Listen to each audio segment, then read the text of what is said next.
What happens when a luxury yacht gets stranded on a deserted island? In 2015, the opulent super yacht Elysium, known for its lavish amenities and celebrity guests, found itself marooned on a small, uncharted island in the South Pacific.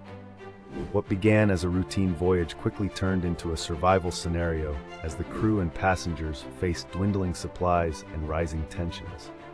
Utilizing the yacht's advanced technology and resources, they set up a makeshift camp and even started desalinating seawater for drinking.